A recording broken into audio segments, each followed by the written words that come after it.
व्यक्तिमत्वान चालू केले. संबंध जगभरामध्ये ज्या माणसाचं नाव मोठ्या मनाने घेतलं जातं असे महात्माजी फुले यांची पुण्यतिथी आज आहे. ज्या माणसानं सर्व जगाला सांगितलं, ज्या माणसानं सर्व भारताला सांगितलं, विद्येविना मती गेली, मतीविना गती गेली, गतीविना नीती गेली, नीतीविना वित्त गेले, वित्ताविना सर्व शूद्र खचले. संबंध जगाला विद्येचं महत्व पटवून देणारा व्यक्ती आदरणीय महात्माजी फुले यांच्या पुण्यतिथी दिवशी माझ्या यशाचे हक्कदार जी बालक आहेत, जी तुम्ही आहात, हे सर्व बालके हे यशाचे हक्कदार आहेत असं मी मानेन.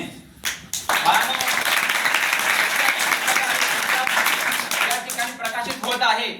थोडासा तांदवाडी शाळेच्या नावाकडे जर गेलं, ज्या रंगामध्ये, ज्या इमेज मध्ये, ज्या डिझाईन मध्ये शाळेचं नाव लिहिलंय विद्या मंदिर तांदवाडी तालुका पन्हाळा, त्याच इमेज मध्ये नाव लिहिलंय पुणे जिल्ह्यामध्ये जिल्हा परिषद प्राथमिक शाळा गुईनी तालुका भोर, आणि त्याच इमेज मध्ये 1 वर्षापूर्वी नाव लिहिलंय विद्या मंदिर गोगवे तालुका पन्हाळा शाळेचा अध्यापक इथं समोर उभा आहे. आणि त्याच रंगामध्ये दीपस्तंभ क्लासेस हे लिहिलेले आहे. आणि त्या दीपस्तंभ क्लासेसच्या दीपस्तंभ सभागृहामध्ये हे पुस्तक प्रकाशन करण्याची संधी या दीपस्तंभ समूहाने दिली. याबद्दल मी पहिल्यांदा त्यांचा आभार मानतो.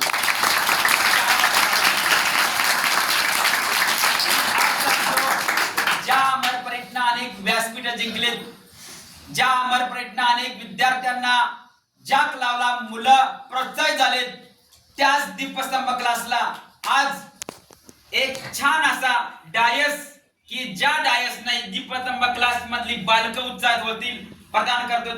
डिझाईन आपण ठरवूया. हे डिझाईन कसं करायचं हे तुम्हाला सांगितलं जाईल. त्याच्यामध्ये दीपस्तंभ समूह आणि सौजन्य असेल. यशाचे हक्कदार पुस्तक तांदवाड शाळेचा प्रत्येक बालक बापू हे त्यातला असेल. या यशाच्या हक्कदार पुस्तकासाठी पहिल्यांदा समाजशील व्यक्तिमत्व, तांदवाडी गाव ज्यांनी अभ्यासला, नम्र व्यक्तिमत्व. बापू तुमच्याकडे नम्र होता येणार नाही, मात्र तुमच्या बरोबर तुमच्या पाय वाटेने चालायचं काम या तांदवाडी गावामध्ये आपण केलं आणि तुम्ही इथं या शब्दाला मान दिलात. बापू तुम्ही आलात, खूप खूप धन्यवाद.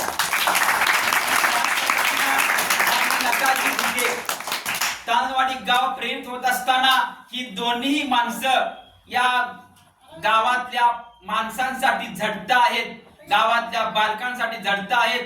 बाळांनो, तुम्हाला सांगतो की तांदवाडी शाळेच्या कुठल्याही भिंतीच्या आत ही माणसं राजकारण घेऊन आली नाहीत. याबद्दल 11 वर्ष, जेव्हा 9 मे 2013 ला जेव्हा जिल्हा परिषदला हजर झालो, तेव्हा विद्या मंदिर तांदवाडी जेव्हा गावाचं नाव ऐकलं, तेव्हा तिथले एक माणूस मला क्लार्क म्हटले, अरे तांदवाडी गाव, की ज्या तांदवाड शाळेची चौकशी लागली होते, ज्या तांदवाड शाळेमध्ये काहीतरी प्रकरण घडलं होतं आणि तिथं तुम्ही जात आहात, तिथली माणसं अशी आहेत.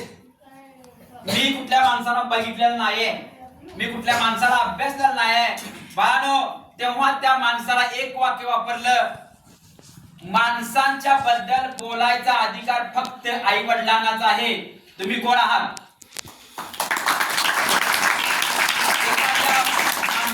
बोलायचं म्हणजे त्याचा अधिकार फक्त आई वडिलांना आहे, जगातल्या कुठल्याही माणसाला नाही आहे. आणि मान घालून त्याने मला तिथं माझा रिपोर्ट घेतला आणि त्या रिपोर्ट नुसार आता या यशाचे हक्कदार पुस्तक या ठिकाणी आपण प्रकाशित करत आहोत. असे यासाठी लाभलेले नताजी भिके यांनाही खूप धन्यवाद देतो. दीपस्तंभ समूह ज्या माणसाने निर्माण केला, ज्या माणसाच्या मायेच्या उदरामध्ये निर्माण केला, असे आदरणीय पांडुरंगजी पाटील. पुढच्या वेळेस तो हा डायस स्वीकारायचा, चौघांनी स्वीकारायचा डायस आज सांगतो. जेव्हा एक भाग आहे, हे असे पांडुरंग पाटील, त्यांची आई जेव्हा मागच्या वेळेस म्हटली, अगदी काळजीच असते की आईचं शिक्षक हा आई बनला पाहिजे. हे त्या पुस्तकात लिहिले आपण, शिक्षक हा आई बनला पाहिजे. आई बनून त्याची जर काळजी घेतली आणि म्हणून बाळा तुम्हाला सांगतो 11 वर्षे 2 दिवस जेव्हा काम केलं गावातली प्रत्येक माणसं म्हणाले सर आहेत काय घाबरायचं कारण नाही आहे. ही प्रेरणा पण तुम्ही सर्वांनी दिलेली आहेत. या ठिकाणी दीपकजी कांबळे इथं उपस्थित आहेत. यांना या ठिकाणी घ्यायचं कारण असं आहे की ज्या मागचा गोळ आहे बापू तुम्ही पूजा केली 2013 साली पूजा केल्या निघून गेलात 10 वर्ष शाळेकडे तुम्ही नंतर अगदी नंतर आलात तरी पण शाळेसाठी प्रेरित झालात. ही पण गोष्ट खूप चांगली आहे. जो मधला चिंचोळा भाग आहे त्या ठिकाणी बुरुम टाकायचं काम गावातल्या माणसाने केलं. मात्र त्याच्यावरती क्रशन टाकून कोबा करायचं काम होतं. हाताने फिरवून या दीपक कांबळे आणि इतरच्या लोकांनी तयार केलेलं आहे. बालकाच्या पायाला चिकन लागू नये म्हणून प्रेरित केलं. हृदय निर्माण करणारी माणसं म्हणजे तांदवाडी गावातले आहेत. आणि 11 वर्ष मला सहन केलं, ज्या गावानं सहन केलं, ज्या माणसानं सहन केलं. मी तर आमची सृष्टी आहे, अपूर्व आहे, इथं सौराध्यापिका आहे, रोहिणी आहेत, आपली सृष्टी आहे. त्याच पद्धतीनं माझी सगळी बालक आहे. ऍक्च्युली मला हा कार्यक्रम तांदवाडी गावात घ्यायचा होता. मात्र 28 तारखेला फायनल म्हणजे फायनल कुणाच काय या ठिकाणी ऐकलं जात नाही. 28 तारखेला या ठिकाणी प्रकाशनाचं या ठिकाणी केलेलं आहे. 18 जेव्हा मी शाळेमध्ये हजर होत असताना पहिल्यांदा माणसांना वाचलं पाहिजे, बालकांना वाचलं पाहिजे, त्यांना प्रेरित केलं पाहिजे. संबंध गाव जेव्हा शाळेला आकर्षित करतो तेव्हा त्या पद्धतीनं ती बाब या ठिकाणी पुढे येत असते. या सगळ्या 5 लोकांची प्रस्तावना माझ्या शाळेला लाभलेली आहे. ज्या भानदास ठाणेकर यांनी 2019 साली पहिल्यांदा 500 रुपयाची पावती पाडली, पहिली पावती शाळेच्या विकासासाठी दिली 500 रुपये. त्या आणि ज्या माणसाला 2 मुले आहेत, ज्या माणसाला 2 मुले आहेत, 2 मुलीवरती त्यांनी ऑपरेशन केलं. असे भानदास ठाणेकर पण प्रस्तावना या पुस्तकाला दिलेली आहे. कारण मुलींना पण पुढे नेलं पाहिजे हा एक बाब महत्वाचा आहे. आणि आजचा दिवस सुद्धा मुलींना शिक्षणासाठी प्रेरित करणारा व्यक्ती महात्माजी फुले आणि त्यांना सोबत ज्यांनी दिली अशा आदरणीय सावित्रीबाई फुले. पण तुम्ही सगळ्यात जास्त मुली इथं आहात आणि मुलगे कमी आहेत.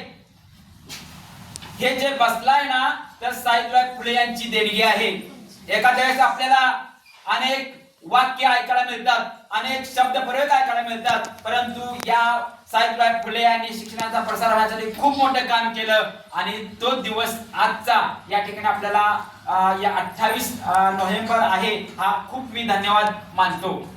त्याच पद्धतीने आपल्याला पुस्तकामध्ये काय आहे, पुस्तकामध्ये 40 घटक आहेत की या 40 घटकामध्ये फक्त बालक आहेत. या पुस्तकाचा मुखपृष्ठ पाहिलं तर समोर दिसतंय तुम्हाला शाळेची भव्य इमारत आहे. ती शाळेची भव्य इमारत यशाचे हक्कदार आहेत. त्या इमारतीत पुढे सगळी बालक आहेत. या तांदवाडी शाळेमध्ये का शिकलेली बालक ज्या बालकांना शब्द टाकल्याबरोबर ती उचलतात. जेव्हा परिसर तांदवाडी गावात जातो बाळांनो माणसांना कंटाळा आला काय झालं तर ती बाहेर जातात, फिरायला जातात. जेव्हा मला वाटतं माझ्याकडे एखादे काम झालेलं नाही व्यवस्थित, मला खूपच काय बाबा संवेदना जागरूक झाल्या, दुःख होतंय, तेव्हा फक्त एक चक्कर मारायचं तांदवाडी गावातनं. सगळे बालक अगदी पटपट येतात. माणसं म्हणतात सर काय बरं आहे काय, हे पैशानं मिळत नाही हे या ठिकाणी आपल्याला सांगता येईल. आणि त्या शाळेच्या पुढची बालक त्याच्या खाली बालकांच्या हातामध्ये कागदी वस्तू घेतल्यात. बाळांनो महाराष्ट्र राज्य शासन राष्ट्रीय शिक्षण धोरण 2020 RT ऍक्ट 2009 या माध्यमातून कला कार्यान्वयन शालेय शिक्षण जगामध्ये सुद्धा कौशल्याधिष्ठित शिक्षण दिलं जातं. आणि या कौशल्याधिष्ठित शिक्षणासाठी कला महत्वाची आहे, कार्यानुभव महत्वाचे आहे. मागची विद्यार्थी ऐकायचं आहे पुढं किंवा शास्त्र महत्वाचं आहे, गणित महत्वाचं आहे, मराठी महत्वाचं आहे, इंग्रजी महत्वाचं आहे, परिसर अभ्यास महत्वाचा आहे, विज्ञान महत्वाचं आहे. या तिन्ही विषयांना जोड द्यायचं काम या पुस्तकाच्या माध्यमातून केलेलं आहे. या पुस्तकाला शोभानं मगाशी सांगितलं की शुभेच्छा दिल्या. या पुस्तकाला अरुणा लहू ठोंबरे शोभाची आई आहे त्यांची प्रस्तावना दिलेली आहे. याच्यामध्ये अजित सरांनी मगाशी सांगितलं की 4 महिन्याचं बाळ असताना सुद्धा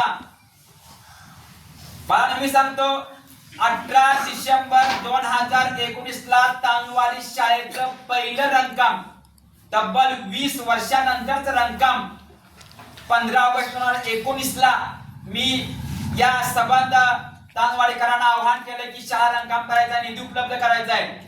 100 दिवस वाट बघणार. डिसेंबर महिन्यामध्ये जेव्हा समिती होती त्या व्यवस्थापन समितीमध्ये मीटिंग मध्ये सांगितलं जर का तुम्ही नाही जर शाळा रंगकामाची प्रेरित केलं तर आम्हाला पण 100 दिवस रजेवर जाणार. एक दिवस रजा घेताना 1000 वेळा विचार करतोय असे या ठिकाणी वाक्य ना व्यवस्थापनानं पुढे आणले. तेव्हा मी म्हटलं बघूया की चांगलं काम करायचं तर काय एकदा बोलल्यानंतर पुढे काय काय गोष्ट करणार. 18 डिसेंबर 2019 ला पहिल्यांदा तांदवाडीतल्या बालकांच्या कडनं शाळा रंगकाम चालू केलेले आहे. 18 डिसेंबर 2019 या दिवशी सुरुवात केली. 18 डिसेंबर 2010 ला पहिल्यांदा माझी आणि शोभाची भेट झालेली होती आणि तो दिवस स्मरणातला आहे आणि त्या शाळेसाठी आहे. काय करायला पाहिजे दिल से करायचं तर दिल से करा नाहीतर नाही केलेलं बरं असं या ठिकाणी सांगता येईल. 18 डिसेंबर 2019 23 फेब्रुवारी 2020 ला तांदवाडी शाळेमध्ये हनवा स्टेशनचं काम केलं.